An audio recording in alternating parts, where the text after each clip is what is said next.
বারোয়ারহাট থেকে চট্টগ্রাম যাচ্ছি।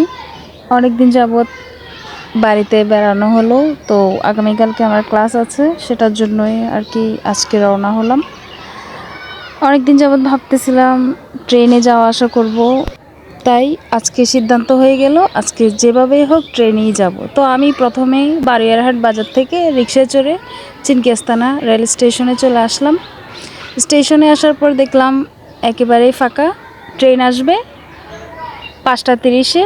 তো আমি প্রায় 5টার আগেই পৌঁছে গিয়েছি। এখন ট্রেনের জন্য অপেক্ষা করা হচ্ছে। দেখলাম যে কোনো তেমন একটা মানুষজনও নেই।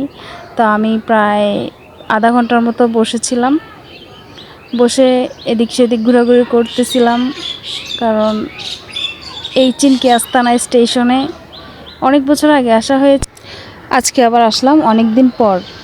তো দেখতে দেখতেই একটি মালবাহী ট্রেন চলে আসছে। ট্রেনটা আসার 10 মিনিট পরেই আমাদের কাঙ্ক্ষিত ট্রেন চলে এসেছে। তো আমি খুব ভালোভাবে উঠলাম, আলহামদুলিল্লাহ। ট্রেনে চড়ে চট্টগ্রামে চলে আসলাম, খুব ভালো লেগেছে। অনেক বছর পরে ট্রেনে চড়ে গ্রাম থেকে শহরে চলে আসলাম।